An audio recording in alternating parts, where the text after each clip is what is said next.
മീറ്റിങ്ങിൽ വന്ന് നിങ്ങളോടൊപ്പമായിരിക്കാനും വളരെ വിശേഷാൽ ദൈവവചനത്തിൻ്റെ സാക്ഷിയാകുവാനും ദൈവം എനിക്കിടയാക്കി തന്ന ഈ നല്ല അവസരത്തിനായി ഞാൻ ദൈവത്തെ സ്തുതിക്കുകയും ദൈവത്തെ മഹത്വപ്പെടുത്തുകയും ചെയ്യുന്നു. കർത്തൃവേലയിലായിരിക്കുന്ന പ്രിയ പിതാവ് പാസ്റ്റർ ജോഷ് മാത്യു, ഈ സഭയിലുള്ള ദൈവമക്കൾ, എല്ലാ പ്രിയപ്പെട്ടവരെയും കർത്താവ് അനുഗ്രഹിക്കുകയും മാനിക്കുകയും ചെയ്യട്ടെ എന്ന് ദൈവസന്നിധിയിൽ പ്രാർത്ഥിക്കുക. കർത്താവിൻ്റെ ദാസൻ പറഞ്ഞ പോലെ എൻ്റെ പേര് എബി പീറ്റർ എന്നാണ്. എൻ്റെ സ്വദേശം പത്തനാപുരമാണെങ്കിലും കഴിഞ്ഞ 21 വർഷത്തിലധികമായിട്ട് ഞങ്ങൾ കുടുംബമായിട്ട് കോട്ടയത്ത് താമസിച്ച് കർത്താവിൻ്റെ വേലയ്ക്ക് സമർപ്പിതരായ യുവതി യുവാക്കളെ പരിശീലിപ്പിച്ച് മിഷൻ ലീഡേഴ്സാക്കി ഇന്ത്യയുടെ വിവിധ സംസ്ഥാനങ്ങളിലും ഇന്ത്യക്ക് പുറത്ത് മറ്റയൽ രാജ്യങ്ങളിലുമായി പ്ലേസ് ചെയ്യുന്ന ഒരു മഹത്തായ ശുശ്രൂഷയിൽ 2 പതിറ്റാണ്ടിലധികമായിട്ട് കർത്താവിൻ്റെ വേലയിൽ ഞങ്ങളായിരിക്കുന്നു. എന്നോടൊപ്പം ഏകദേശം 50ഓളം പേര് സജീവമായി ഈ ശുശ്രൂഷയിൽ കോട്ടയത്ത് പങ്കാളികളാകുന്നുണ്ട്. ഏകദേശം 480-ൽ പരം വിദ്യാർത്ഥികൾ സെമിനാരിയിൽ പഠിക്കുന്നുണ്ട്. 200ഓളം പേര് മുഴുവൻ സമയം ഇന്ത്യയുടെ 25 സംസ്ഥാനങ്ങളിൽ നിന്നും അയൽ രാജ്യങ്ങളിൽ നിന്നുമായിട്ട് കർത്താവിൻ്റെ വേലയ്ക്കായിട്ട് പരിശീലിപ്പിക്കപ്പെടുന്നുണ്ട്. നിങ്ങൾ ഈ ശുശ്രൂഷയെ ഓർത്ത് നിങ്ങൾ പ്രാർത്ഥിക്കണം. വളരെ അനുഗ്രഹിക്കപ്പെട്ട നിലയിൽ കഴിഞ്ഞ 24 വർഷങ്ങൾ ഈ ശുശ്രൂഷ ചെയ്യുവാൻ കർത്താവ് സഹായിച്ചു. 1000-ലധികം മിഷൻ ലീഡേഴ്സിനെ, മിഷണറിമാരെ ട്രെയിൻ ചെയ്യുവാൻ കേപ്പബിളായിട്ടുള്ള മിഷൻ ലീഡേഴ്സിനെ പ്ലേസ് ചെയ്യാനുള്ള സാവകാശം കർത്താവ് നൽകി. ഭോപ്പാലിൽ മറ്റൊരു ക്യാമ്പസുണ്ട്. വിവിധ സ്റ്റേറ്റുകളിൽ ട്രെയിനിങ് സെൻറ്റേഴ്സുണ്ട്. 100 കണക്കിന് ലോക്കൽ മിഷണറീസിനെ, തദ്ദേശീയരായ അതത് ഭാഷകൾ സംസാരിക്കുന്ന മിഷണറീസിനെ അതത് സ്റ്റേറ്റിനായിട്ട് പരിശീലിപ്പിച്ച് പ്ലേസ് ചെയ്യാനും ചർച്ച് പ്ലാന്റിങ്, സഭാ സ്ഥാപനത്തിന് കഴിഞ്ഞ 24-ലധികം വർഷങ്ങളായിട്ട് ചുക്കാൻ പിടിക്കാനും ദൈവം ഞങ്ങളെ സഹായിക്കുന്നു. അനുഗ്രഹിക്കപ്പെട്ട നിലയിൽ ഈ ഒരു സെമിനാരിയുടെ പഠന മേഖല മാത്രമല്ല, ബൈബിൾ ട്രാൻസ്ലേഷൻ ഉൾപ്പെടെ ക്രമീകൃതമായി Christian content develop ചെയ്യുന്നതുൾപ്പെടെ Jeevan Jyoti counselling centre എന്ന പേരിൽ പൊതുസമൂഹത്തിന് വേണ്ടി പ്രവർത്തിക്കുന്ന പ്രസ്ഥാനങ്ങൾ ഉൾപ്പെടെ ധാരാളം പ്രവർത്തനങ്ങൾ സെമിനാരിയോട് ചേർന്ന് പ്രവർത്തന മേഖലകളായിട്ടുണ്ട്. നിങ്ങൾ ആത്മാർത്ഥമായി ഈ പ്രസ്ഥാനത്തെ ഓർത്തും അതിലൂടെ നടക്കുന്ന ദൈവപ്രവൃത്തിയെ ഓർത്തും പ്രാർത്ഥിക്കണമെന്ന് ദൈവനാമത്തിൽ അപേക്ഷിക്കുകയാണ്. ബീഹാർ, ഉത്തർപ്രദേശ്, ജാർഖണ്ഡ്, ഛത്തീസ്ഗഡ്, മധ്യപ്രദേശ്, മഹാരാഷ്ട്ര എന്നീ സംസ്ഥാനങ്ങളിൽ ക്രമീകൃതമായ ദൈവ പ്രവൃത്തി 100 കണക്കിന് മിഷണറിമാർ ഞങ്ങളോടൊപ്പം ചേർന്ന് പ്രവർത്തിക്കുന്നു. അനുഗ്രഹിക്കപ്പെട്ട നിലയിൽ 1000-കണക്കിന് ആളുകൾ കർത്താവായ യേശുക്രിസ്തുവിനെ അറിയാനുള്ള സാവകാശം കഴിഞ്ഞ 2 പതിറ്റാണ്ട് കൊണ്ട് ദൈവം തരാനായിട്ടിടയായി തീർന്നു. ഞാനിത് ഒരൊറ്റ വാക്കിൽ നിങ്ങളോടിത് പറഞ്ഞത്, നിങ്ങൾ ഭാരതത്തിലുള്ള സുവിശേഷ പ്രവർത്തനങ്ങളെ ഓർത്ത് പ്രാർത്ഥിക്കുന്നവരാണെന്ന് എനിക്ക് നന്നായിട്ടറിയാം. നിങ്ങൾ ആത്മാർത്ഥമായി സെമിനാരിയെ കൂടി നിങ്ങളുടെ പ്രാർത്ഥനയിൽ ഉൾപ്പെടുത്തണം. അവിടെ നടക്കുന്ന പ്രവർത്തനങ്ങളെ ദൈവസന്നിധിയിൽ ഓർക്കാനും സഹകരിക്കാനുമുള്ള ഒരു സാവകാശമായി നിങ്ങളിത് വിനിയോഗിക്കണമെന്ന് ദൈവനാമത്തിൽ ഓർപ്പിക്കുക. 2001-ൽ പാസ്റ്റർ ഡോക്ടർ ജോൺ ഡാനിയലിൻ്റെയും കൂടെയുണ്ടായിരുന്ന സഹപ്രവർത്തകരുടെയും ദർശനഫലമായിട്ട് ഉടലെടുത്തിയ ഒരു പ്രസ്ഥാനമാണ് കോട്ടയത്തുള്ള ഈ സെമിനാരി. പിന്നീട് അനുഗ്രഹിക്കപ്പെട്ട നേതൃത്വ നിരയെ കർത്താവ് ഈ സെമിനാരിക്ക് തന്നു. ഡോക്ടർ ഇടിച്ചെറിയാൻ ഉൾപ്പെടെ, പാസ്റ്റർ VJ തോമസ് ഉൾപ്പെടെ അനുഗ്രഹിക്കപ്പെട്ട ഒരു വിശാലമായ നേതൃത്വ നിര ഈ സെമിനാരിയുടെ പുരോഗമനത്തിനായിട്ടും ഇതിലൂടെ നടക്കുന്ന സുവിശേഷ പ്രവർത്തനങ്ങളുടെ ആഴത്തിനായിട്ടും യത്നിച്ച പ്രിയപ്പെട്ടവരാണ്. അവരുടെ കാലയളവുകളിൽ ദൈവത്തിൻ്റെ പരിശുദ്ധാത്മാവ് ഈ ശുശ്രൂഷയെ ദൈവം മാനിച്ചു. പിന്നീട് ധാരാളം പേര് ഇതിനോട് സഹകരിക്കാനായിട്ട് വന്നു. അതിൽ ഖത്തറിലുള്ള ധാരാളം പ്രവർത്തകരുണ്ട്. അതിൻ്റെ ബോർഡ് മെമ്പേഴ്സായിട്ടും ആ ശുശ്രൂഷയോട് സഹകരിക്കുന്ന പ്രിയപ്പെട്ടവരായിട്ടും ധാരാളം പേര്, പഠിക്കുന്ന പ്രിയപ്പെട്ടവരായിട്ടും ധാരാളം പേര് ഖത്തറിലുണ്ട്. അവരെ കാണാനും ദൈവസഭകൾ സന്ദർശിച്ച് ഈ ശുശ്രൂഷയോടുള്ള ബന്ധത്തിൽ കാര്യങ്ങൾ അവതരിപ്പിക്കാനുമായിട്ട് ഒരാഴ്ചത്തേക്ക് ഞാൻ ഇവിടെ വന്നതാണ്. മെനഞ്ഞാന്നാണ് വന്നത്. ദൈവം അനുവദിച്ചാൽ തിങ്കളാഴ്ച മടങ്ങിപ്പോകുവാൻ കർത്താവിൽ ഞാൻ ശരണപ്പെടുന്നു. ഞാൻ ദൈവസഭയ്ക്ക് ഉപയോഗപ്പെടുന്ന ഒരു കാര്യം കൂടി പറഞ്ഞിട്ട് ദൈവവചന ചിന്തയിലേക്ക് കടക്കാൻ കർത്താവിൽ ശരണപ്പെടുകയാണ്. സെമിനാരിക്ക് മുഴുസമയ പരിശീലനം മാത്രമല്ല, ഓൺലൈനിലൂടെ ഡിസ്റ്റൻസ് മോഡിലൂടെ നൂറുകണക്കിന് ആളുകൾ കോട്ടയത്ത് സെമിനാരിയിൽ ദൈവത്തിൻ്റെ വചനം പഠിക്കുന്നുണ്ട്. ഇവിടെയും മിക്ക സഭകളിലും കോട്ടയത്ത് പഠിക്കുന്ന വിദ്യാർത്ഥികളുണ്ട്. ഇന്നലെ ഞാൻ പങ്കെടുത്ത ഒരു സഭയിൽ 3 പേര് ഓൺലൈനിലൂടെ ദൈവത്തിൻ്റെ വചനം മാസ്റ്റേഴ്സ് ഡിഗ്രി എടുക്കുന്നുണ്ട്. ദൈവത്തിൻ്റെ വചനം ക്രമീകൃതമായി പഠിക്കാനായിട്ട് താല്പര്യമുണ്ടെന്നാൽ ജോലിയോടുള്ള ബന്ധത്തിലോ മറ്റു തലങ്ങളിലോ ഒരു സെമിനാരിയിൽ പോയി നിങ്ങൾക്ക് പഠിക്കാനുള്ള സാവകാശം ഇതുവരെ കിട്ടിയില്ല. പക്ഷേ അതിൻ്റെ തീവ്രമായ ആഗ്രഹം ദൈവം തരുന്നുണ്ട്, ഒരു ഉൾക്കാഴ്ച ദൈവം തരുന്നുണ്ട് എന്ന് ബോധ്യം നിങ്ങൾക്കുണ്ടെങ്കിൽ നിങ്ങളുടെ സ്ഥലങ്ങളിൽ, ഈ ഖത്തറിലുള്ള പാസ്റ്റേഴ്സ് ഉൾപ്പെടെ കോട്ടയം സെമിനാരി പഠിച്ചവരാണ്, പഠിച്ച പരിശീലനം ലഭിച്ച പല പ്രിയപ്പെട്ടവരും ഖത്തറിലുണ്ട്. ഞാൻ പറഞ്ഞ അങ്ങനെ ഒരു പാസ്റ്ററാകാൻ വേണ്ടി മാത്രമല്ല, നിങ്ങൾക്ക് ദൈവമാക്കിയിരിക്കുന്ന മിഷൻ ഫീൽഡിൽ, ഒരു പക്ഷേ ഹോസ്പിറ്റലായിരിക്കാം, നിങ്ങളുടെ ജോലി സ്ഥലമായിരിക്കാം, സഭയായിരിക്കാം, സൺഡേ സ്കൂളായിരിക്കാം, യുവജന പ്രസ്ഥാനങ്ങളായിരിക്കാം, എഴുതുവാനുള്ള നിങ്ങളുടെ കഴിവായിരിക്കാം, പ്രസംഗിക്കാനോ പാടാനോ ലീഡ് ചെയ്യാനോ ഏതെങ്കിലും ഒരു ലീഡർഷിപ്പിലുള്ള നിങ്ങളുടെ ടാലൻറ്റുകൾ ദൈവം തന്നതായിരിക്കാം. ഇതിലൂടെ കർത്തൃവേല കുറച്ചുകൂടെ ക്രമീകൃതമായി സ്ട്രാറ്റജിക്കായിട്ട് ക്രെഡിബിളായിട്ടൊക്കെ ചെയ്യാനുള്ള ആഗ്രഹം ഉണ്ടെങ്കിൽ ദൈവത്തിൻ്റെ പരിശുദ്ധാത്മ നിയോഗത്തിൽ വചനം പഠിക്കാനൊരു ആവേശം ദൈവം നിങ്ങളുടെ ഹൃദയങ്ങളിൽ തരുന്നുണ്ടെങ്കിൽ കോട്ടയം സെമിനാരി അതിന് വളരെ ക്രമീകൃതമായ ഒരു പ്ലാറ്റ്ഫോം ഒരുക്കുന്നുണ്ട്. മാസ്റ്റേഴ്സ് ഡിഗ്രി ഉൾപ്പെടെ ബാച്ചിലേഴ്സും മാസ്റ്റേഴ്സും BTH, MA, MDV 3 ഡിഗ്രികളും ഓൺലൈൻ പ്ലാറ്റ്ഫോമിൽ ഓഫർ ചെയ്യുന്നുണ്ട്. കോട്ടയമായിട്ട് യാതൊരു ബന്ധവുമില്ല. നിങ്ങൾ കോട്ടയത്ത് വരണ്ട, കോട്ടയത്ത് താമസിക്കേണ്ട. It is your time and it is your pace. നിങ്ങളുടെ സ്പീഡാണ്, നിങ്ങൾ എടുക്കുന്ന സമയമാണ്, നിങ്ങളുടെ സ്ഥലമാണ്. അതിനുകൂടി നിങ്ങൾ അവസരം കണ്ടെത്തണമെന്ന് ദൈവനാമത്തിൽ ഓർപ്പിക്കുക. ആരാധന കഴിഞ്ഞിട്ട് നിങ്ങൾക്ക് അങ്ങനെ താല്പര്യമുണ്ടെങ്കിൽ ഞാനൊരു 2-3 മിനിറ്റ് ഇവിടെ ഉണ്ടാകും. നിങ്ങളെ ഗൈഡ് ചെയ്യാനായിട്ട് എനിക്ക് കഴിയും. ഞാനല്ല അത് ചെയ്യുന്നത്, മറ്റൊരു ഡിപ്പാർട്ട്മെൻറ്റാണ്. അവരുമായിട്ട് ബന്ധിപ്പിക്കാനായിട്ട് എനിക്ക് കഴിയും. നിങ്ങൾ അതിനുകൂടി സാവകാശം എടുക്കണമെന്ന് ദൈവനാമത്തിൽ ഓർപ്പിക്കുക. വളരെ സന്തോഷത്തോടു കൂടിയാണ് ഇന്ന് രാത്രി നിങ്ങളുടെ മുമ്പാകെ നിൽക്കുന്നത്. ദൈവസഭയോട് അറിയിക്കാൻ ദൈവത്തിൻ്റെ പരിശുദ്ധാത്മാവിൻ്റെ ഹൃദയത്തിൽ വിശേഷമായ ഒരു ദൈവിക ആലോചന തന്നിട്ടുണ്ട്. ഞാൻ സാധാരണഗതിയിൽ ദൈവത്തിൻ്റെ വചനം സംസാരിക്കാൻ അവസരം കിട്ടുമ്പോൾ ഒരൊറ്റ ഭാഗത്ത് നിന്നാണ് സംസാരിക്കുന്നത്. ഞാൻ ഈ കഴിഞ്ഞ ആഴ്ച എനിക്ക് തോന്നുന്നു ഒരു 6-7 മീറ്റിങ്ങുകളിൽ, ഇന്നലെ മാത്രമായിട്ട് ഞാനിവിടെ സംസാരിച്ചു. ഓരോ ഭാഗമെടുത്താണ് സംസാരിക്കുന്നത്. പക്ഷേ ദൈവസഭയോട് ഇന്ന് അറിയിക്കാൻ എന്നെ ഏൽപ്പിച്ചിരിക്കുന്ന ദൂത് സത്യത്തിൽ ഒരു ഭാഗത്ത് നിന്നല്ല. ഞാൻ വിശ്വസിക്കുന്നു ദൈവത്തിൻ്റെ പരിശുദ്ധാത്മാവിന് ഇവിടെ ഇരിക്കുന്ന ചിലരോട് വളരെ വ്യക്തമായിട്ട് സംസാരിക്കാനുണ്ട്. അത് ദൈവത്തിൻ്റെ പ്രവൃത്തി ചെയ്യും. ഒരു പ്രസംഗകൻ്റെ കഴിവോ മിടുക്കോ ഒന്നുമല്ല. ദൈവത്തിൻ്റെ വചനത്തിൻ്റെ ശക്തിയും ദൈവത്തിൻ്റെ ആത്മാവിൻ്റെ ശക്തിയുമാണ് നമ്മളോട് ഇടപെടേണ്ടുന്നത്. അല്ലെങ്കിൽ ഒരു പ്രയോജനവും കിട്ടത്തില്ല. ആര് പ്രസംഗിച്ചു എന്നുള്ളതല്ല, അതിനപ്പുറത്ത് ആ വചനത്തിൻ്റെ പിന്നിൽ വ്യാപരിക്കുന്ന ഒരു ദൈവത്തിൻ്റെ ശക്തിയുണ്ട്.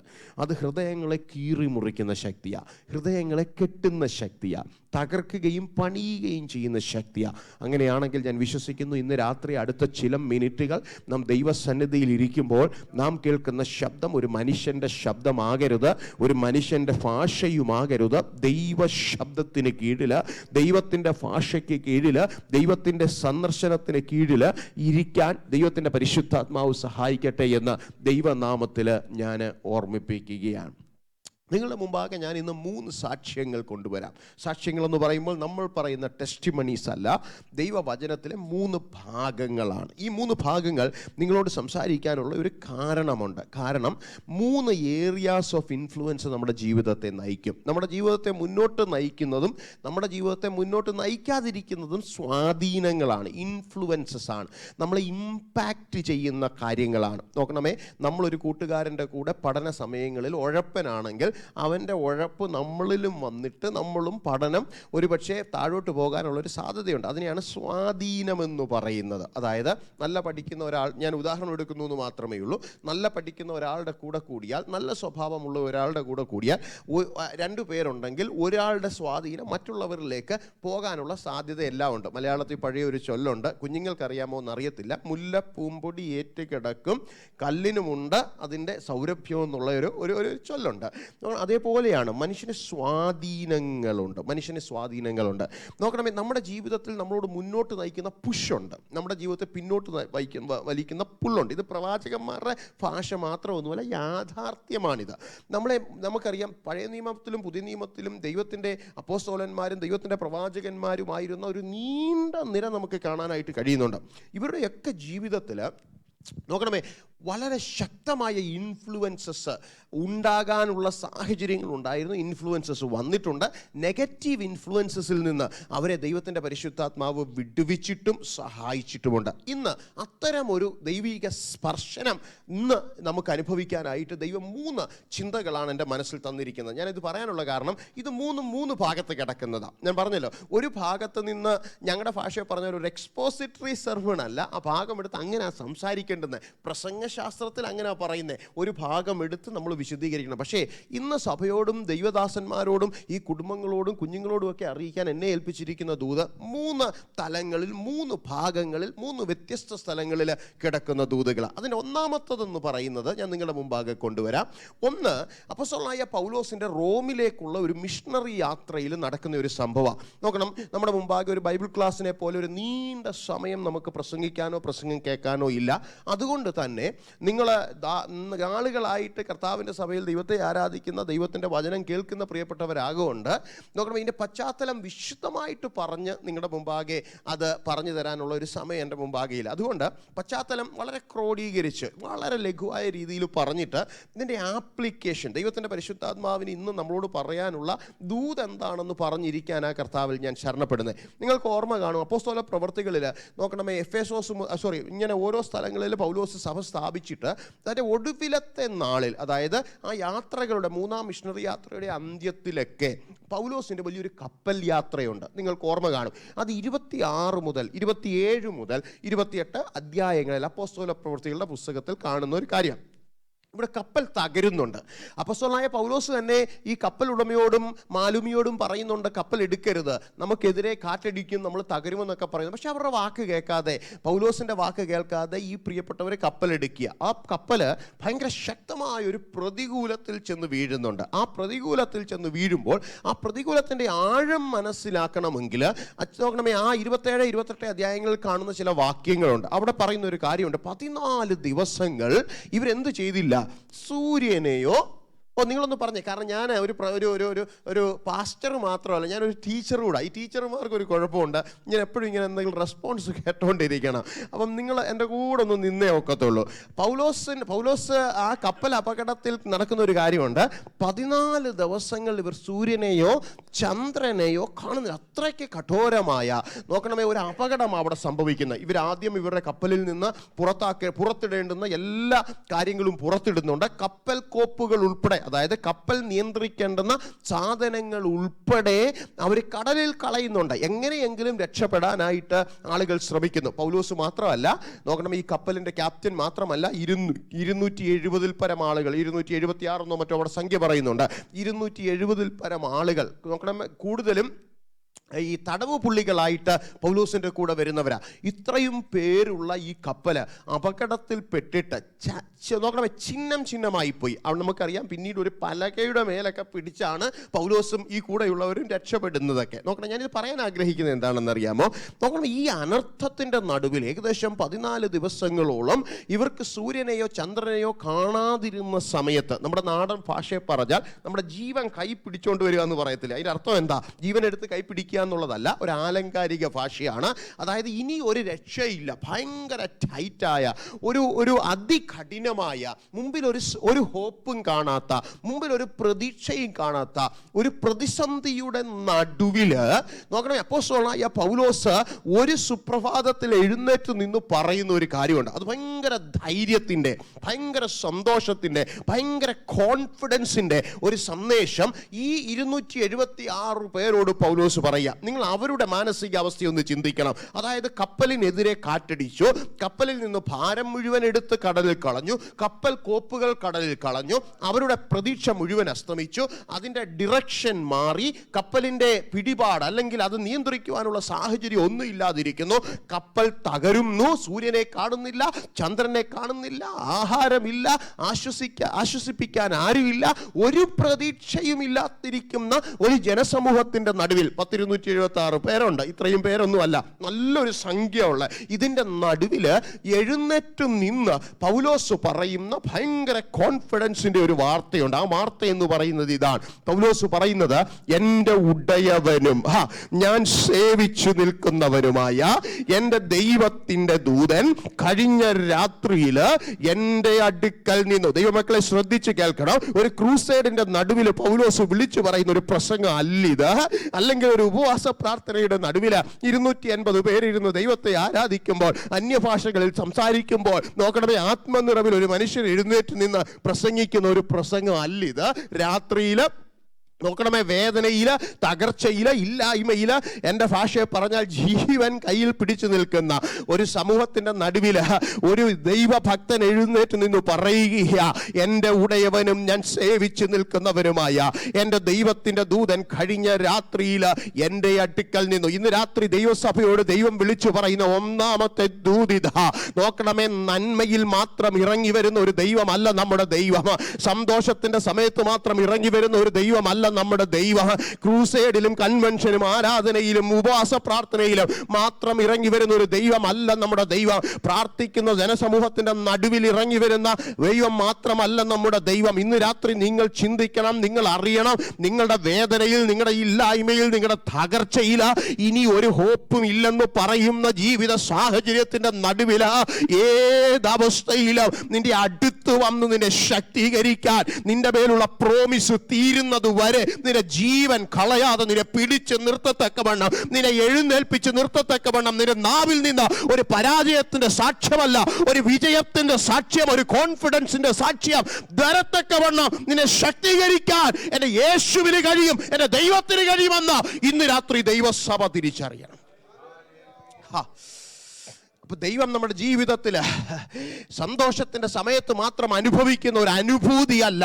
നിന്റെ കഷ്ടതയുടെ മുഖത്ത് ഒരു മനുഷ്യരും, ഒരു സാഹചര്യവും, ഒരു അനുകൂല സ്ഥിതിയും ഇല്ലാതിരിക്കുമ്പോഴും നാം അനുഭവിക്കുന്ന ഒരു ദൈവത്തിന്റെ സാന്നിധ്യമുണ്ട്. എത്ര പേര് ആമേൻ പറയും? എത്ര പേര് സ്തോത്രം പറയും? അവിടെ അനുഭവിക്കുന്ന ദൈവത്തിന്റെ സാന്നിധ്യത്തിന് ഒരു മധുരമുണ്ട്, ഒരു ധൈര്യമുണ്ട്, ഒരു കോൺഫിഡൻസ് ഉണ്ട്. അത് നമ്മെ നേരെ നിർത്തുന്ന ദൈവത്തിന്റെ പ്രസൻസ് ആണ്. ഇവിടുന്ന് പൗലോസ് ഈ കപ്പൽ തകർന്നു കഴിഞ്ഞ് ഇവർ ഒരു വിധത്തിൽ ഒരു ദ്വീപിലേക്ക് നീന്തി കയറുകയാണ്. അവിടെ ചെന്നപ്പോഴാണ് ഈ ദ്വീപിന്റെ പേരെന്തുവാ? മെലീത്ത എന്ന ദ്വീപ്. അത് നിങ്ങൾക്ക് അറിയാം ഈ സംഭവം. അവിടെ ഉപയോഗിച്ചിരിക്കുന്ന ഒരു വാക്കുണ്ട്. അവിടെ ബർബരന്മാരാ താമസിക്കുന്നത്. അങ്ങനെ അവിടെ പൗലോസിനെ അവിടെ ദൈവത്തിന്റെ പരിശുദ്ധാത്മാവ് എഴുതിയിരിക്കുന്ന ഒരു വാക്കാ. ഈ ബർബരന്മാർക്ക് ഞങ്ങളോട്, ഒന്നുകൂടെ ഉറക്കെ പറഞ്ഞേ, അസാധാരണതയെ കാണിച്ചു. നോക്കണേ, സാധാരണ ഈ ബർബരന്മാര് ഒരു വിദേശി അവിടെ നീന്തി കയറുന്നത് കണ്ടാൽ തല്ലിക്കൊന്ന് തിരിച്ച് കടലിലിടും. അതായിരിക്കണം അവിടുത്തെ സ്ഥിതി. പക്ഷേ പൗലോസിന്റെ ഈ ജനത്തിന്റെ നടുവിൽ ഈ ജനം അവിടെ നീന്തിക്കയറിയപ്പോൾ അവരോടൊരു സാധാരണതയല്ല കാണിച്ചത്, ഒരു അസാധാരണതയെ കാണിച്ചു. ഞാനൊരു ദൂതൂടെ പറഞ്ഞിരുന്നു. എനിക്കറിയാം ഇന്ന് രാത്രി ദൈവത്തിൻ്റെ പരിശുദ്ധാത്മാവ് ചിലരോട് വളരെ വ്യക്തമായി സംസാരിക്കുന്നുണ്ട്. നോക്കണമേ, നാം അറിയാത്ത, നമ്മെ അറിയാത്ത ചില വഴികളും ആളുകളെയും ദൈവം ഒരുക്കി ചിലരുടെ മനസ്സിൽ നമ്മോടൊരു അസാധാരണ ദയ കാണിക്കുമ്പോൾ ഭാഗ്യമെന്ന് നമ്മൾ കരുതരുത്. അതിൻ്റെ പിന്നിൽ വ്യാപരിക്കുന്ന ദൈവത്തിൻ്റെ ഒരു അളവറ്റ കൃപയുണ്ടെന്ന് മനസ്സിലാക്കണം. അവിടെ പൗലോസിനോടും ഇക്കൂട്ടരോടും ഒരു അസാധാരണ ദയ ഈ ബർബരന്മാരെ കാണി. അതിന് ശേഷമാണ് ഈ സംഭവം നടക്കുന്നത്. നമ്മൾ ചിന്തിക്കാൻ പോകുന്ന ഈ സംഭവം നടക്കുന്നത്.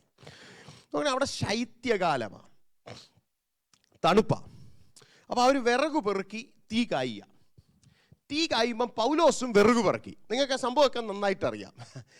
വിറക് പറക്കുന്ന സമയത്ത് എന്തോ സംഭവിക്കുന്നത്? പൗലോസിന്റെ കയ്യിൽ ഒരു അണലി കടിക്കുക. ഈ അണലിയെ പൗലോസ് കുടഞ്ഞൊക്കെ കളയുന്നുണ്ട്. പക്ഷേ എൻ്റെ കാര്യം ഇതാ, ഇവിടുത്തെ ഈ ഒരു സീന ആളുകൾ പൗലോസിന്റെ മുഖത്ത് നോക്കി ഒരു കാര്യം പറഞ്ഞു. എടാ, ഇവൻ കടലിൽ നിന്ന് രക്ഷപ്പെട്ടിട്ടും നീതി ദേവി അവനെ വിടുന്നില്ല. എന്നിട്ട് ഒരു ടെസ്റ്റ് മണിയും കൂടെ പറഞ്ഞു, ഇവൻ ഒരു കൊലപാതകൻ എന്ന് പറഞ്ഞു. കാരണം ഇത്രയേ ഉള്ളൂ. എന്നിട്ട് അവർ പറയുക, ഇവനിപ്പം വീർക്കും, ഇവനിപ്പം ചത്തു വീഴും. കാരണം എന്താണെന്നറിയാമോ? അവരിന്ന് വരെ കണ്ടിട്ടുള്ള അണലിയുടെ കടിയിൽ അവരുടെ കാഴ്ച ഒറ്റ കാഴ്ചയായിരുന്നു. അണലിയുടെ കടിയേറ്റ വ്യക്തി നിന്ന നിൽപ്പിൽ വീർക്കും, അവിടെ മരിച്ചു വീഴും. അവർ നോക്കി നിൽക്കുക പൗലോസ് വീർക്കുന്നതും പൗലോസ് വീഴുന്നതും കാണാനായിട്ട്. കുറച്ച് കഴിഞ്ഞിട്ടും പൗലോസ് എന്ത് ചെയ്യുന്നില്ല? ഒന്നും സംഭവിക്കുന്നില്ലെന്ന് തിരിച്ചറിഞ്ഞപ്പം ഇവരുടെ ടെസ്റ്റിമണി മാറി. ഇവർ പൗലോസിന്റെ മുഖത്ത് നോക്കി പറയുക, ഇവൻ ഒരു ദേവനെന്ന് പറഞ്ഞു. ഞാനിത് എന്താ പറയുന്നതെന്നറിയാവോ? 5 മിനിറ്റ് മുമ്പ് ഒരു ടെസ്റ്റിമണി ഈ ജനം പൗലോസിനെ കുറിച്ച് പറഞ്ഞതാ. ഇവനെ നീതിദേവി വിടുന്നില്ല, ഇവനൊരു കുലപാതകനാണെന്ന് പറഞ്ഞവരുടെ നാവുകൊണ്ട് പൗലോസിനെ കുറിച്ച് പറയുക, ഇവനൊരു ദേവനാണെന്ന് പറയുക. ഇന്ന് രാത്രി ഞാൻ ഇത്രയും വിശദമായി ശാന്തമായി നിങ്ങളുടെ മുമ്പിൽ ഇത് പറഞ്ഞത് എന്തിനാണെന്നറിയാമോ? നിങ്ങളുടെ ഭാവി നിർണ്ണയിക്കുന്നത്, നിങ്ങളുടെ ജീവൻ എപ്പം പോകണമെന്ന് നിർണ്ണയിക്കുന്നത് ഈ ലോകത്തിന്റെ ട്രഡീഷൻ അല്ല, ഈ ലോകത്തിന്റെ ചെയ്തികളല്ല, ഈ ലോകത്തിന്റെ ടെസ്റ്റിമണി അല്ല, നിങ്ങൾക്ക് ചുറ്റും നിൽക്കുന്ന ആളുകളല്ല. എൻ്റെ ദൈവം ഈ ഭക്തനെ റോമിൽ എത്തിക്കുമെന്ന്, യെരുശലേമിൽ എത്തിക്കുമെന്നുള്ള വാഗ്ദത്തം കൊടുത്തിട്ടുണ്ടെങ്കിൽ അതിന്റെ മുമ്പിൽ വരുന്ന ഒരു തടസ്സവും അവന്റെ ജീവനെ എടുക്കത്തില്ല. അവിടെ കൊണ്ടെത്തിക്കാൻ ദൈവം വിശ്വസ്തരാണെങ്കിൽ, ദൈവമക്കളെ ഞാൻ വീണ്ടും വിളിച്ചു പറയട്ടെ, നാട്ടുകാരുടെ ടെസ്റ്റിമണി അല്ല, അതിനപ്പുറത്ത് പ്രവർത്തിക്കുന്ന ഒരു ദൈവത്തിന്റെ പ്രവൃത്തിയുണ്ട്.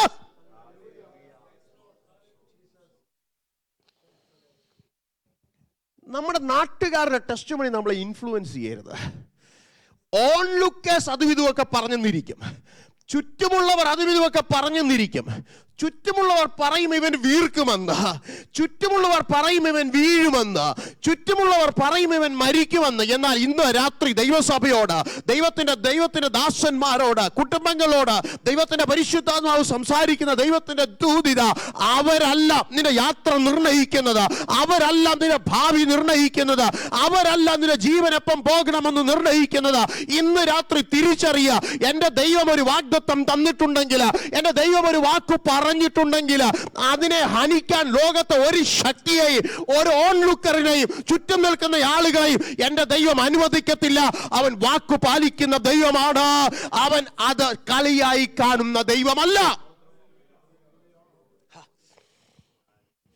നമ്മുടെ ലൈഫിൽ എന്തുമാത്രം മറ്റുള്ളവരുടെ വാക്കുകൾ നമ്മളെ സ്വാധീനിക്കുന്നുണ്ട്.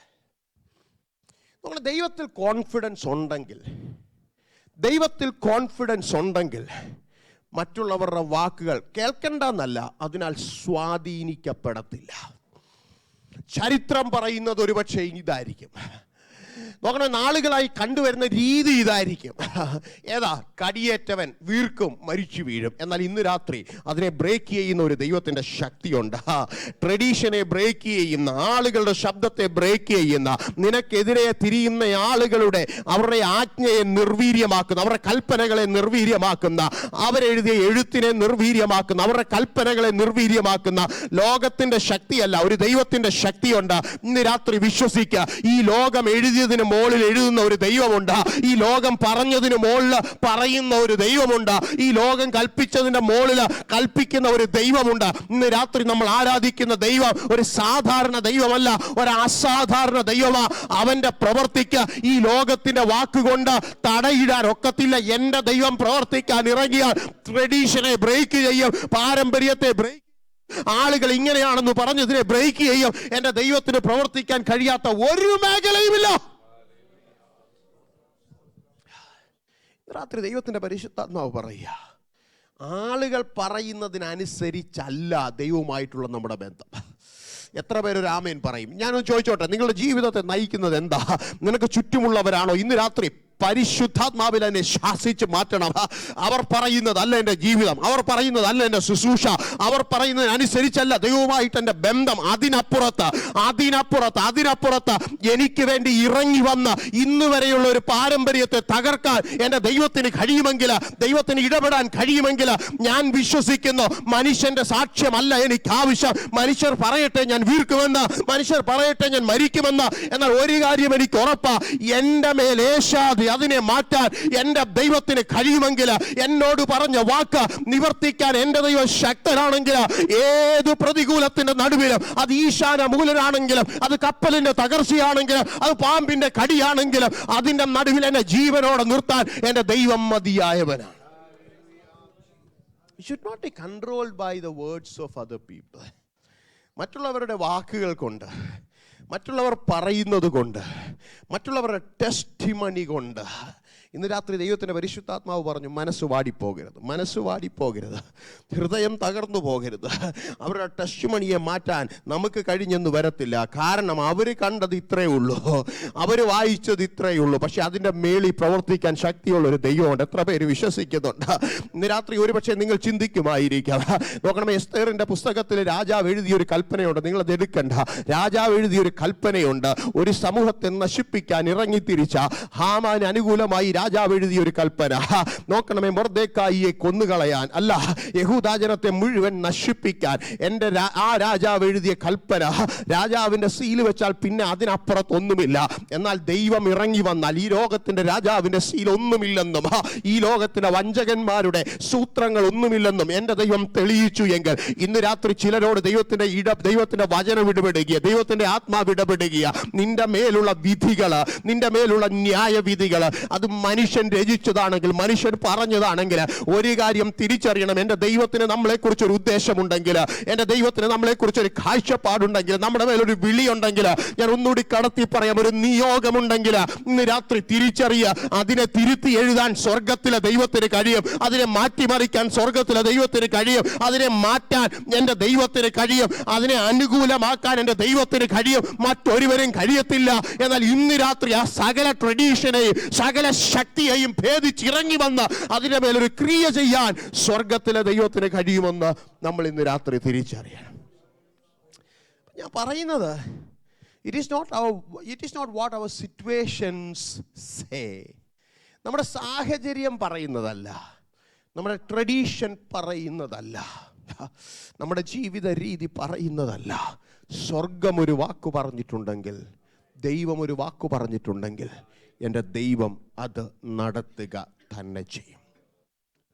രണ്ടാമത്തെ ദൂത് ദൈവസഭയോട് പറയാൻ എൻ്റെ ഹൃദയത്തിൽ ദൈവത്തിൻ്റെ പരിശുദ്ധാത്മാവ് തന്നത്, നാട്ടുകാർ പറയുന്നത് മാത്രമല്ല, ചില സമയത്ത് വീട്ടുകാരുടെ വാക്കുകളും ഭയങ്കര ഇൻഫ്ലുവൻസിങ്. നിങ്ങൾക്ക് ഓർമ്മയുണ്ടോ? യോഹന്നാൻ്റെ സുവിശേഷം 11-ാം അധ്യായത്തിൽ, എടുക്കേണ്ട, നിങ്ങൾ നോക്കിയിരുന്നാൽ മതി, നമുക്ക് 10 മിനിറ്റ് കൂടെ ഉള്ളൂ. യോഹന്നാൻ്റെ സുവിശേഷം 11-ാം അധ്യായത്തിൽ യേശുവിൻ്റെ പരസ്യ ശുശ്രൂഷ കാലത്ത് യേശു ചെയ്ത ഏറ്റവും വലിയ അത്ഭുതങ്ങളിൽ ഒന്നാണ് ലാസറിൻ്റെ ഉയർപ്പ്. ലാസറിൻ്റെ ഭവനത്തിൽ നിന്ന് ലാസർ രോഗിയാണെന്നുള്ള വാർത്ത യേശുവിൻ്റെ പക്കലെത്തി. പക്ഷേ യേശു അല്പം താമസിച്ചു. നമ്മുടെ ഭാഷയിലാണ് പറയുന്നത്, യേശു അല്പം താമസിച്ചു. ലാസറും മരിച്ചു. അപ്പോൾ യേശുവിൻ്റെ വരവ്, വീട്ടിലേക്കുള്ള വരവ് 11-ാം അധ്യായത്തിൽ വിശദീകരിച്ചിട്ടുണ്ട്. യേശു ഭവനത്തിലേക്ക് വരികയാണ്. മാർത്ത ആദ്യം ചെന്ന് യേശുവിനെ കാണുന്നു. പിന്നെ വീട്ടിൽ വന്ന് മറിയയും കൂടെ കൊണ്ടുപോയി കാണുന്നു. ഇവർ രണ്ടും ഇറങ്ങിപ്പോകുന്നത് കണ്ട് യഹൂദന്മാരെല്ലാം പുറകെ ചെല്ലുന്നു.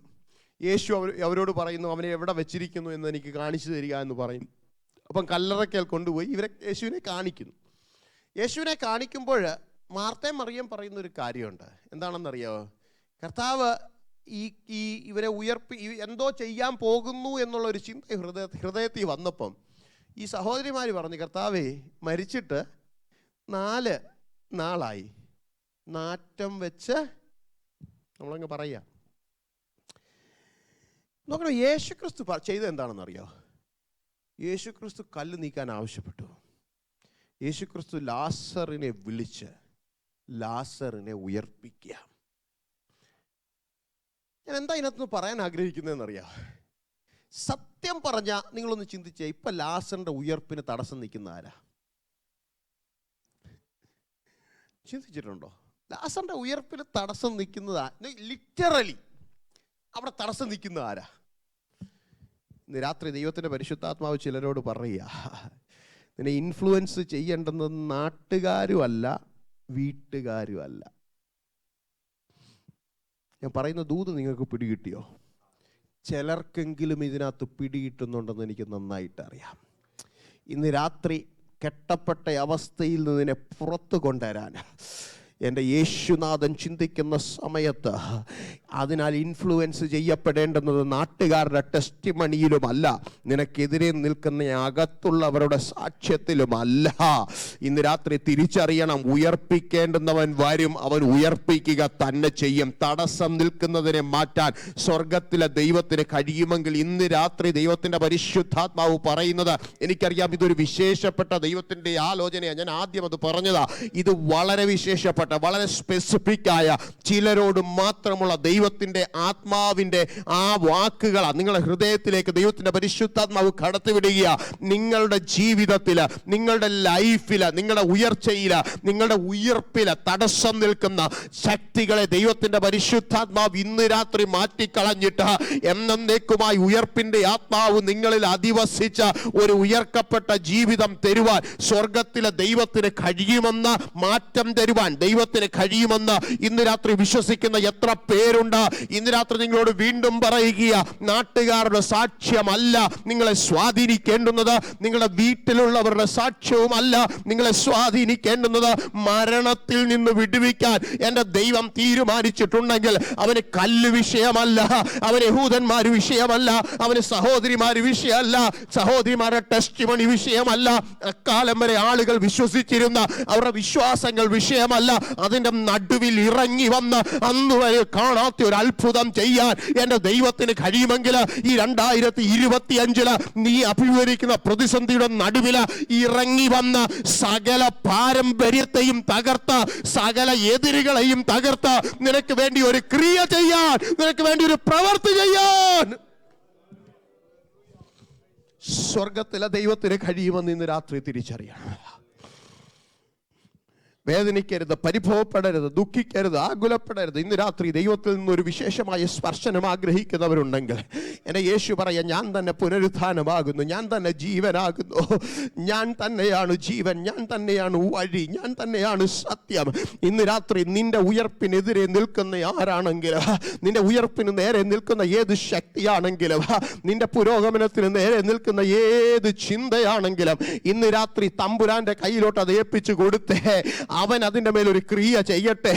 അതൊരു അണലിയുടെ കടിയാണെങ്കിൽ, അതൊരു തീയാണെങ്കിലും, അത് ബർബരന്മാരാണെങ്കിലും, അത് കടലടിക്കുന്ന കാറ്റാണെങ്കിലും, അത് കപ്പലിൻ്റെ തകർച്ചയാണെങ്കിലും, അത് സഹോദരിമാരുടെ വാക്കാണെങ്കിലും, അത് യഹൂദന്മാരുടെ അകലം നിൽക്കുന്നതാണെങ്കിലും, അത് കല്ലിൻ്റെ ശക്തിയാണെങ്കിലും, ഇന്ന് രാത്രി ദൈവത്തിൻ്റെ പരിശുദ്ധാത്മാവ് ചിലരോട് പറയുന്നു, എൻ്റെ ദൈവം നിരൂപിച്ചാൽ, എൻ്റെ ദൈവം ഇറങ്ങി വന്നാൽ, എൻ്റെ ദൈവം അതിനകത്തൊരു ക്രിയ ചെയ്താൽ ആ ചരിത്രത്തെ മാറ്റാൻ എൻ്റെ ദൈവത്തിന് കഴിയും, ആ ടെസ്റ്റിമണിയെ മാറ്റാൻ എൻ്റെ ദൈവത്തിന് കഴിയും. ഇതുവരെ കണ്ടിരുന്ന 3 ദിവസത്തെ 4 ദിവസത്തെ പഴക്കമല്ല വിഷയം. എൻ്റെ ദൈവം ഇറങ്ങി വന്നാൽ ഒരു ഫ്രഷ് ആയിട്ട് നിന്റെ ലൈഫിൽ പ്രവർത്തിച്ചിട്ട് ജീവങ്കിലേക്ക് കൊണ്ടുവരുവാൻ ദൈവത്തിൻ്റെ പരിശുദ്ധാത്മാവിന് കഴിയുമെന്ന് ഇന്ന് രാത്രി ദൈവസഭ മനസ്സിലാക്കട്ടെ.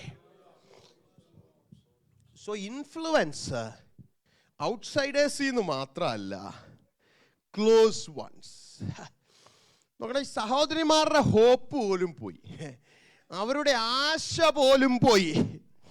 അവർക്കൊരു കാര്യം പിടികിട്ടി, അവരുടെ ചിന്ത അനുസരിച്ച്, അവരുടെ വിദ്യാഭ്യാസം അനുസരിച്ച്, അവരുടെ ഇന്ന് വരെയുള്ള കാഴ്ചപ്പാടനുസരിച്ച് ഇനി ഒരു സാധ്യത ഇല്ല. അവിടെയാ ദൈവത്തിൻ്റെ പ്രവൃത്തി, അവിടെയാ ദൈവത്തിൻ്റെ പ്രവൃത്തി. എനിക്ക് ഓർമ്മയുണ്ട്, ഇന്ന് എനിക്ക് തോന്നുന്നു കഴിഞ്ഞ ദിവസം എവിടെയോ ഏതോ ഒരു സഭയിൽ ഞാൻ സംസാരിച്ചപ്പോൾ പറഞ്ഞൊരു കാര്യമുണ്ട്. നോക്കണമേ, എൻ്റെ ദൈവം അസാധ്യങ്ങളുടെ ദൈവമാണ്. എത്ര പേരത് വിശ്വസിക്കുന്നുണ്ട്? നമ്മുടെ ദൈവം അസാധ്യങ്ങളുടെ ദൈവമാണ്, പാട്ടിൽ മാത്രം ഒതുങ്ങുന്ന ദൈവം അല്ല കേട്ടോ. അബ്രഹാം തൻ്റെ മകനെ ഇസ്മായേലിനെ ഹാഗാറിനോടൊപ്പം വീട്ടിൽ നിന്ന് ഇറക്കി വിടുന്ന ഒരു സീനുണ്ട്, ഉൽപ്പത്തി പുസ്തകത്തിൽ എഴുതി വെച്ചിട്ടുണ്ട്. ഈ അപ്പൻ കൊടുത്ത അപ്പവും അപ്പൻ കൊടുത്ത വെള്ളവും തീർന്നപ്പോൾ നോക്കണമേ, ദാഹിച്ചു വിശന്നും വലഞ്ഞ് ഈ ഹാഗാർ ഈ കുഞ്ഞിനെ മരുഭൂമിയിലിട്ടേച്ചു മാറിയിരുന്ന് കരയുന്ന ഒരു ജീവിത സാഹചര്യമുണ്ട്. അപ്പുറത്ത് മാറിയിരുന്ന് കരയുമ്പോൾ ഈ കുഞ്ഞിൻ്റെ മരണം കാണണ്ട എന്ന് ഹൃദയപൂർവ്വം നിലവിളിക്കുമ്പോൾ, ഈ കുഞ്ഞ് കിടന്ന് കരയുമ്പോൾ ആ കുഞ്ഞിൻ്റെ കരച്ചിലിന് മുകളിൽ സ്വർഗം തുറക്കുകയാണ്. അന്ന് വരെ മരുഭൂമിയിൽ കാണാത്ത ഒരു നീരുറവ. നോക്കണമേ, അബ്രഹാം കൊടുത്തത് ഒരു ഗ്ലാസ്സിലോ ഒരു കുടത്തിലോ ഒരു കൂജയിലോ വെള്ളമാണെങ്കിൽ അന്ന് വരെ അവർ കാണാത്ത ഒരു നീരുറവ തുറക്കാൻ സ്വർഗത്തിലെ ദൈവത്തിന് ദൈവത്തിന് കഴിയുമെങ്കിൽ ഇന്ന് രാത്രി ഇവിടെ ഇരിക്കുന്ന കരയുന്ന, വിലപിക്കുന്ന, നിലവിളിക്കുന്ന ചിലർക്ക് വേണ്ടി ഞാൻ വിശ്വസിക്കുന്നു, ഇന്ന് രാത്രിയിൽ ഉയരത്തിൽ സ്വർഗം തുറക്കാൻ എൻ്റെ ദൈവത്തിന് കഴിയും. ഞാനിത് പറഞ്ഞു വിടുന്നത് പ്രാസം ഒപ്പിച്ചുള്ള ഒരു പ്രസംഗമല്ല. പക്ഷെ ഒന്നെനിക്കറിയാം, നിങ്ങളുടെ ഹൃദയത്തിൻ്റെ ആകുലത അനുസരിച്ച് നിങ്ങളുടെ നിലവിളി ഉയരങ്ങളിലേക്ക് ഉയരുമ്പോൾ സ്വർഗത്തിന് തുറക്കാതിരിക്കാൻ ഒക്കത്തില്ല. ആ പ്രാർത്ഥനയുടെ മറുപടി ഭൂമിയിലേക്ക് അയക്കാതിരിക്കാൻ ഒക്കത്തില്ല. മരുഭൂമിയുടെ നടുവില് ഇന്നുവരെ കാണാത്തതുപോലെ അവിശ്വസനീയമായ നിലയിൽ ഒരു നീരുറവയെ തുറക്കാൻ എൻ്റെ ദൈവത്തിന് കഴിയുമെങ്കിൽ ഇന്ന് രാത്രി പ്രാർത്ഥിക്കുന്ന, നിലവിളിക്കുന്ന, നിനക്ക് വേണ്ടി ഇന്നുവരെ കാണാത്ത, അയൽവക്കക്കാരെ കാണാത്ത, സ്നേഹിതരെ കാണാത്ത, നാട്ടുകാരെ കാണാത്ത ഒരു പുത്തൻ വഴി തുറന്നു കൊണ്ടുവരുവാൻ സ്വർഗത്തിലെ ദൈവത്തിന് കഴിയുമെന്ന് ഇന്ന് രാത്രി ദൈവസഭ തിരിച്ചറിയണം. ഇതൊരു ആത്മീക കാഴ്ചപ്പാടാണ്, ഇതൊരു ദൂതാണ്, ഇതൊരു പ്രവചനമാണ്, ഇത് നിന്റെ മേലുള്ള ദൈവത്തിന്റെ നിയോഗമാണ്, ഒരു ദൈവത്തിന്റെ വാക്കാണ്, ഒരു ദൈവത്തിന്റെ പ്രവൃത്തിയാണ്.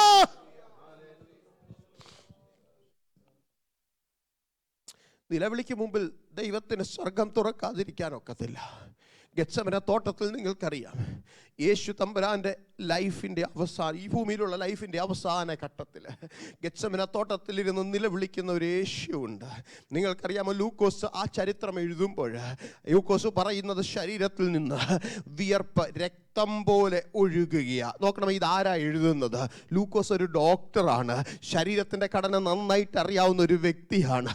ഉള്ളുരുകിയപ്പോൾ നോക്കണം, ഈ സംഭവം നടക്കുമ്പോൾ യേശു ഒരടിയും കൊണ്ടിട്ടില്ല, യേശു അറസ്റ്റ് ചെയ്യപ്പെട്ടിട്ടില്ല, ഒരു മനുഷ്യനും യേശുവിൻ്റെ ശരീരത്ത് കൈവച്ചിട്ടില്ല. അപ്പോഴാണ് തൻ്റെ ഉള്ളിൻ്റെ വേദന, അകത്തെ വേദന കൊണ്ട് പുറത്ത് വേർപ്പ് രക്തം പോലെ ഒഴുകിയ.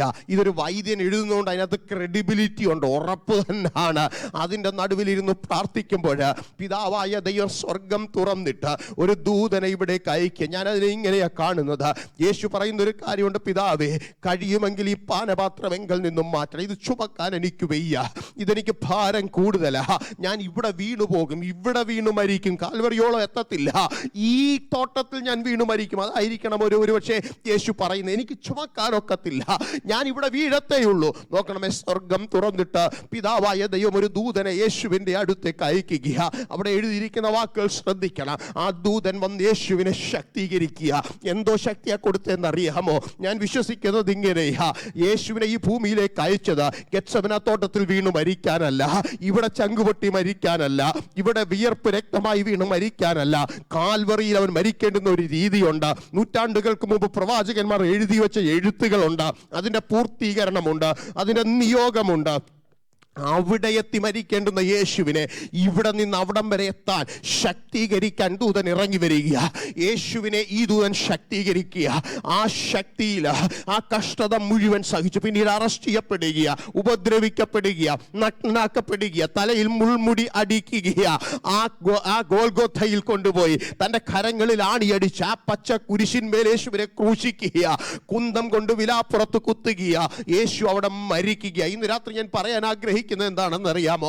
ഗെത്സമന തോട്ടത്തിൽ വെച്ച് ഇതെനിക്ക് ചുമക്കാൻ കഴിയത്തില്ലെന്ന് പറഞ്ഞ യേശുവിനെ ശക്തീകരിക്കാൻ ഒരു ദൂതനെ സ്വർഗത്തിൽ നിന്ന് എൻ്റെ ദൈവം അയച്ചെങ്കിൽ ഇന്ന് രാത്രി മനോവേദനയോടെ കരയുന്ന, നിലവിളിക്കുന്ന, ഉത്തരം കിട്ടാത്ത ചോദ്യങ്ങൾക്ക് മുമ്പിൽ പകച്ചു നിൽക്കുന്ന, അടുത്ത സ്റ്റെപ്പ് എന്തെന്നറിയാതെ ദൈവമേ വെക്കാനൊക്കുന്നില്ല, അടുത്തയിലോട്ട് പോകാനൊക്കുന്നില്ല, മാർഗ തടസ്സം പോലെ പിന്നോട്ട് വലിക്കുന്ന ജീവിത സാഹചര്യങ്ങൾ, വേദനകൾ, ആകുലതകൾ, ആശങ്കകൾ, ഇന്ന് രാത്രി ദൈവത്തിന്റെ പരിശുദ്ധാത്മാവ് പറയുക, നീ നിലവിളിക്കുന്നുണ്ടെങ്കിൽ നിനക്ക് മുകളിൽ ഒരു അടയപ്പെട്ട സ്വർഗമല്ല ഉള്ളത്. ഇന്ന് രാത്രി തിരിച്ചറിയണം, നിനക്ക് മുകളിൽ ഒരു തുറക്കപ്പെട്ട സ്വർഗമുണ്ട്. എൻ്റെ ദൈവത്തിന് അവിടെ അടങ്ങിയിരിക്കാൻ ഒക്കത്തില്ല. അവൻ ഇറങ്ങി വന്നു നിന്നെ ശക്തീകരിച്ച നിന്റെ നിയോഗത്തിലേക്ക് എൻ്റെ ദൈവം നിന്നെ നടത്തുമെന്നുള്ളത് ഇന്ന് രാത്രി ഒരു പ്രവചനമായി ദൈവസഭ ഏറ്റെടുക്കുമോ? ഒരു ദൂതായിട്ട് ദൈവസഭ ഏറ്റെടുക്കുമോ? വഴിയിൽ തളർന്നു പോകത്തില്ല, വഴിയിൽ ഇട്ടേച്ചു പോകത്തില്ല, ദൂത് നടക്കാതെ പോകത്തില്ല. ദർശനത്തിനൊരു അവധി വെച്ചിട്ടുണ്ട്, അത് സമാപ്തിയിലേക്ക് എത്തും, അത് ഉറപ്പാ. ഇന്ന് രാത്രി വിശ്വസിക്കുക, എൻ്റെ ദൈവം വഴിയിലിട്ടേച്ചു പോകുന്ന ദൈവമല്ല. എൻ്റെ മേലുള്ള ദൈവത്തിന്റെ പ്രവൃത്തി അത് വന്ന് ഭവിക്കുക തന്നെ ചെയ്യും. അതിനെ തടുക്കുന്നത് നാട്ടുകാരാണെങ്കിൽ ദൈവം നാട്ടുകാരുടെ ടെസ്റ്റിമണി മാറ്റും. അതിനെ തടുക്കുന്നത് വീട്ടുകാരാണെങ്കിൽ വീട്ടുകാരുടെ ടെസ്റ്റിമണി ദൈവം മാറ്റുക. ദൈവം പരാജിതനല്ല. എത്ര പേര് വിശ്വസിക്കുന്നുണ്ട്? ദൈവത്തിൻ്റെ പ്രവൃത്തി ഈ സകലത്തെയും കവിയുന്നത്. നോക്കണം, മെലിത്ത ദ്വീപിൽ എഴുതി വെക്കപ്പെടാത്തൊരു ചരിത്രമുണ്ട്. പാമ്പ് കടിയേറ്റവൻ വീർക്കും ചാകും. എൻ്റെ ദൈവം അതിനെ തിരുത്തി എഴുതി. യോഹന്നാന്റെ സുവിശേഷത്തിൽ മരണപ്പെട്ട് 4 നാളായാൽ പിന്നെ തിരിച്ചു വരത്തില്ലെന്ന് എഴുതപ്പെട്ടതും എഴുതപ്പെടാത്തതുമായ ഒരു തത്വമുണ്ട്. അതിനെ എൻ്റെ ദൈവം മാറ്റി എഴുതി. ഞാൻ ഇതെന്തിനാ പറയുന്നതെന്ന് അറിയാമോ? ഇന്ന് രാത്രി സമൂഹം പറയുന്നതല്ല നിങ്ങളുടെ ജീവിതത്തിൽ നടക്കുന്നത്, നാട്ടുകാർ പറയുന്നതല്ല, വീട്ടുകാർ പറയുന്നതല്ല. ദൈവത്തിന് നിന്റെ മേലൊരു നിയോഗമുണ്ടെങ്കിൽ അതിനെ തടുക്കാൻ, അതിനെ തൊടാൻ ഇന്ന് രാത്രി വിശ്വസിക്കുക. എൻ്റെ ദൈവം ആരെയും അനുവദിക്കത്തില്ല. കാലം എത്ര കഴിഞ്ഞാലും, ദിവസങ്ങൾ എത്ര കഴിഞ്ഞാലും, ഇന്ന് രാത്രി അറിയുക, ദൈവത്തിൻ്റെ പ്രവൃത്തി നടക്കുക തന്നെ ചെയ്യും. 5 മിനിറ്റ് കൂടെ ഉണ്ട്. ഞാൻ 3ാമത്തെ ടെസ്റ്റിമണിയും കൂടെ പറഞ്ഞ് അവസാനിപ്പിക്കാം. 3ാമത്തെ ദൂത. ഇനി നമ്മളെക്കുറിച്ച് ആഗ്രഹിക്കുന്നതും നമ്മൾ പറയുന്നതുമാണോ നടക്കാൻ പോകുന്നത്? നാട്ടുകാർ പറയുന്നതല്ലെന്ന് തെളിഞ്ഞു, വീട്ടുകാർ സിസ്റ്റേഴ്സ് പറയുന്നതല്ലെന്നും തെളിഞ്ഞു. ഈ നമ്മളെക്കുറിച്ച് എന്താ പറയുന്നത്? നിങ്ങൾക്ക് ഓർമ്മയുണ്ടോ? രാജാക്കന്മാരുടെ പുസ്തകത്തിൽ, എടുക്കണ്ട, ഞാൻ വീണ്ടും പറയാം. ഭയങ്കര മിനിസ്ട്രി ചെയ്തൊരു മനുഷ്യനുണ്ട്. മിനിസ്ട്രി എന്ന് പറഞ്ഞാൽ മിന്നുന്ന മിനിസ്ട്രി ചെയ്ത മനുഷ്യനാണ്. മഴയോട് പെയ്യണ്ടെന്ന് പറഞ്ഞു 3.5 വർഷം നോ മഴ. പിന്നെ പെയ്യാൻ പറഞ്ഞു, ദാ മഴ. ഇങ്ങനെ പറയുന്നു, 450 പ്രവാചകന്മാരുടെ മുമ്പിൽ 450 പേര് രാവിലെ മുതൽ ഉച്ചവരെയോ വൈകിട്ട് വരെയോ നിലവിളിച്ചിട്ട് ഇറങ്ങാത്ത തീയ് ഒറ്റ പ്രാർത്ഥന കൊണ്ട് താഴെ ഇറക്കി. ഈ മനുഷ്യൻ ഇസബേൽ എന്ന് പറയുന്ന ഒരു സ്ത്രീയുടെ വാക്കിന് മുമ്പിൽ, ഒരു ചൂരച്ചെടിയുടെ തണലിൽ, ഒരു സൂയിസൈഡൽ ടെൻഡൻസി ആയിട്ടിരിക്കുക. അതല്ലേ എലിയാവ് എന്തോ പറയുന്നേ? മതി, ഇനി എനിക്ക് മരിച്ചാൽ മതി. എന്നിട്ട് പറയുന്ന ഒരു കാര്യമുണ്ട്, പിതാക്കന്മാരെക്കാൾ വലിയ കക്ഷിയൊന്നുമല്ല ഞാൻ. അവിടെ ദൈവം ഒരു ദൂതനെ അയച്ചു. ദൂതൻ വന്നു, 2 പ്രാവശ്യം വരുന്നുണ്ട്. ആദ്യം അപ്പോ അടയൊക്കെ കൊടുത്തു, കഴിക്കാൻ പറഞ്ഞു. കക്ഷി നല്ലപോലെ കഴിച്ചു, പിന്നെയും കിടന്നുറങ്ങി. വീണ്ടും വന്നു. നോക്കട്ടെ, അവിടെ അവസാനത്തെ വാചകം എനിക്ക് ഭയങ്കര ഇഷ്ടമാണ്. ദൈവത്തിൻ്റെ പർവ്വതമായ ഹോരേബോളം ഓടാനുള്ള കരുത്ത് ദൈവം കൊടുക്കുക. എനിക്കിത് വിശദീകരിക്കാൻ സമയമില്ല, കാരണം എൻ്റെ സമയം തീരുക. ഇന്ന് രാത്രി നാട്ടുകാർ പറഞ്ഞതിനെ ദൈവം മാറ്റി, വീട്ടുകാർ പറഞ്ഞതിനെ ദൈവം മാറ്റി, ഞാൻ എന്നെക്കുറിച്ച് പറഞ്ഞതിനെയും കണ്ടതിനെയും ദൈവം തിരുത്തി എഴുതി. ആ മനുഷ്യനെ ദൈവം വീണ്ടും ശക്തീകരിച്ച് ദൈവത്തിൻ്റെ പർവ്വതമായ ഹോരേബോളം ഓടേണ്ടതിനും വീണ്ടും എലീശയെ അഭിഷേകം ചെയ്തൊരു പുതിയ ശുശ്രൂഷയ്ക്ക് വാതായനം തുറക്കേണ്ടതിനും എൻ്റെ ദൈവം ഉപയോഗിച്ചെങ്കിൽ ഞാൻ എൻ്റെ സന്ദേശം അവസാനിപ്പിക്കുക. ഇന്ന് രാത്രി ഇവിടെ നിങ്ങൾ വന്നത് ആക്സിഡൻ്റലായിട്ട് വന്നതല്ല, ഒരു സാധാരണ സഭാ മീറ്റിങ്ങിൽ പങ്കെടുത്തു പോകാൻ വന്നതല്ല, മറിച്ച് ദൈവത്തിന് നിങ്ങളോട് ചിലത് സമ്പാദിക്കാനായിട്ടുണ്ട്. ഇന്നുവരെ നാട്ടുകാർ പറഞ്ഞതിൻ്റെ ഇൻഫ്ലുവൻസും വീട്ടുകാർ പറഞ്ഞതിൻ്റെ ഇൻഫ്ലുവൻസും സ്വയമായി നമ്മെക്കുറിച്ച് പറഞ്ഞതിൻ്റെ ഇൻഫ്ലുവൻസും കൊണ്ട് ജീവിതം നയിക്കുന്നവരാണെങ്കിൽ ഇന്ന് രാത്രി ദൈവത്തിൻ്റെ പരിശുദ്ധാത്മാവ് പറയുക, അവർക്ക് നിന്നെ വേദനിപ്പിക്കാനേ ഒക്കത്തുള്ളൂ. അവർക്ക് നിന്നോടൊരു ദൂത് പറയാനായിട്ട് ഒക്കത്തില്ല, ഒരു നന്മ നേരാനായിട്ട് ഒക്കത്തില്ല. അവർ പറയുന്നത് മുഴുവൻ നെഗറ്റീവായിരിക്കും. എന്നാൽ ഇന്ന് രാത്രി തിരിച്ചറിയുക, ചരിത്രത്തെ മാറ്റിയിട്ട് റോമിലെത്തിക്കാനാണ് ദൈവത്തിൻ്റെ ഹിതമെങ്കിൽ റോമിലെത്തിക്കാൻ അല്ല, ജീവങ്കലേക്ക് തിരിച്ചു വരുത്താനാണ് ദൈവത്തിൻ്റെ ഹിതമെങ്കിൽ ജീവങ്കലേക്ക് തിരിച്ചു വരുത്താൻ അല്ല, ഹോരേബോളം നീ എത്തേണ്ടതിന് ഒരു പുതുശക്തി പകരാനാണ് ദൈവത്തിന്റെ ഹിതമെങ്കിൽ പുതുശക്തി പകരാൻ ഇന്ന് രാത്രി ദൈവത്തിന്റെ പരിശുദ്ധാത്മാവ് ഈ സഭാ ഹോളിനുണ്ട്. ഈ സ്വർഗം ഇവിടെ തുറന്നിട്ടുണ്ട്. ദൈവത്തിന്റെ കരം നമുക്ക് അനുകൂലമായിട്ട് വരുന്നുണ്ട്. ദൈവത്തിന്റെ ഇടപാട് നമുക്ക് അനുകൂലമായി വരുന്നുണ്ട്. എത്ര പേര് ദൈവത്തെ കരങ്ങളടിച്ച് ആരാധിച്ചു പറയും, ദൈവമേ, ഞാൻ എന്നെക്കുറിച്ച് പറഞ്ഞത്, എൻ്റെ നാട്ടുകാരെന്നെ കുറിച്ച് പറഞ്ഞത്, എൻ്റെ വീട്ടുകാരെന്നെ കുറിച്ച് പറഞ്ഞത് ഞാൻ ചിന്തിച്ചു, എൻ്റെ അവസാനമാണെന്ന്. അവരാണ് ചരിത്രം നിശ്ചയിക്കുന്നതെന്ന്, അവരാണ് എൻ്റെ ഭാവി നിശ്ചയിക്കുന്നതെന്ന്, അവരാണ് എൻ്റെ തലമുറയെ നിശ്ചയിക്കുന്നതെന്ന്. എന്നാൽ ഇന്ന് രാത്രി ഞാനൊന്ന് മനസ്സിലാക്കുന്നു, അതിൻ്റെ മേലെ ഒരു ദൈവത്തിന്റെ പ്രവൃത്തിയുണ്ട്. അതിൻ്റെ മേലെ സ്വർഗം തുറന്ന് ദൈവം ഇറങ്ങി വന്നതിന്റെ പ്രവൃത്തി. യേശുവിന്റെ നാമത്തിൽ, യേശുവിന്റെ നാമത്തിൽ ഇന്ന് രാത്രി ഭയത്തെ അടിയൻ ശാസിക്കുകയാണ്. ഇന്ന് രാത്രി ഡിപ്രഷനെ അടിയൻ ശാസിക്കുകയാണ്. ഈ ജനത്തിന്റെ ഹൃദയത്തോട് പോരാടുന്ന, പിന്നോട്ട് വലിക്കുന്ന സകല ശക്തികളെയും സകല സ്വാധീനങ്ങളെയും ഇന്ന് രാത്രി നസ്രയനായ യേശുവിന്റെ നാമത്തിൽ അങ്ങനെ ജനത്തെ മുന്നോട്ട് വിടാതെ, അങ്ങനെ ജനത്തെ വഴിയിൽ തടുക്കുന്ന, അവരുടെ ജീവിതത്തിൽ സംഭവിക്കേണ്ടതിനെ മാറ്റിക്കളയുന്ന അന്ധകാര ശക്തികളെ ഇന്ന് രാത്രി അടിയൻ ശാസിക്കുകയാണ്. ദൈവത്തിന്റെ ഹിതത്തിന് വിരോധമായി, ദൈവത്തിന്റെ ഇഷ്ടത്തിന് വിരോധമായി, ദൈവത്തിന്റെ കൽപ്പനയ്ക്ക് വിരോധമായി, ദൈവത്തിന്റെ ദൂതിന് വിരോധമായി, ദൈവം നൽകിയ വെളിപ്പാടിന് വിരോധമായി പോരാടുന്ന ശക്തികളെ ഇന്ന് ഞങ്ങൾ നസ്രയനായ യേശുവിന്റെ നാമത്തിൽ ശാസിച്ചകറ്റുകയാണ്. താവേ, ഞങ്ങളുടെ ഭാവി അങ്ങയുടെ കയ്യിലാണ്, ഞങ്ങളുടെ നാളെ അങ്ങയുടെ കയ്യിലാണ്, ഞങ്ങളുടെ തലമുറ അങ്ങയുടെ കയ്യിലാണ്, ഞങ്ങളുടെ ജീവിതം അങ്ങയുടെ കയ്യിലാണ്. രാത്രി വലിയൊരു കോൺഫിഡൻസ് ഞങ്ങൾക്ക് തരണമേ. പരിശുദ്ധ പിതാവേ, ഞങ്ങൾ അങ്ങയുടെ മുമ്പാകെ കടന്നു വരുമ്പോൾ ഞങ്ങൾക്ക് ബലഹീനമായ കരങ്ങളും ഞങ്ങൾക്ക് ബലഹീനമായ ഹൃദയവുമാണുള്ളേ. ഞങ്ങൾ സ്വാധീനിക്കപ്പെടുന്നുണ്ട് നാട്ടുകാരുടെ, വീട്ടുകാരുടെ, ഞങ്ങളുടെ ചിന്തകളുടെ. എന്നാൽ ഇന്ന് രാത്രി ഞങ്ങളങ്ങനെ മുമ്പാകെ സമർപ്പിക്കുന്നു. ഒരു ദൈവിക ഇടപെടലിന് വേണ്ടി ഞങ്ങൾ പ്രാർത്ഥിക്കുന്നു. ഞങ്ങളുടെ ടെസ്റ്റ് മണിയെ മാറ്റി എഴുതുന്ന, നാട്ടുകാരുടെ ടെസ്റ്റ് മണിയെ മാറ്റി എഴുതുന്ന, ഞങ്ങളുടെ വീട്ടുകാർ പറഞ്ഞ ടെസ്റ്റ് മണിയെ മാറ്റി എഴുതുന്ന ഒരു സ്വർഗത്തിലെ ദൈവകൃപ ഇന്ന് രാത്രി ഞങ്ങളുടെ മേൽ പകരണമേ. ഈ വചനം ഞങ്ങളുടെ ഹൃദയത്തിൽ കത്തിക്കൊണ്ടിരിക്കണം. ഇവിടെ മാത്രമല്ല, ഞങ്ങൾ പുറത്തു പോകുമ്പം, ഭക്ഷണത്തിന് ഇരിക്കുമ്പം, ഡ്രൈവ് ചെയ്യുമ്പം, കർത്താവേ, ഞങ്ങൾ പ്രാർത്ഥിക്കുന്ന ഈ വചനം ഞങ്ങളുടെ ഹൃദയത്തിൽ കത്തിക്കൊണ്ടിരിക്കണം. ഞങ്ങൾ ഉറങ്ങാൻ കിടക്കുമ്പോഴും ഈ വചനം ഞങ്ങളുടെ ഹൃദയത്തിൽ കത്തിക്കൊണ്ടിരിക്കും. ഈ ദൂത് ഞങ്ങളോട് സംസാരിക്കണം, ഞങ്ങളെ ശക്തീകരിക്കണം. സ്വർഗപിതാവേ, ഞങ്ങളെ ശക്തീകരിക്കണം. ഞങ്ങൾക്ക് വേണ്ടി ഇറങ്ങി വരണം, വീണ്ടും സംസാരിക്കണം. ഞങ്ങൾ പ്രാർത്ഥന കേട്ടതിനാൽ സ്തോത്രം. യേശുവിൻ്റെ നാമത്തിൽ തന്നെ ആമേൻ.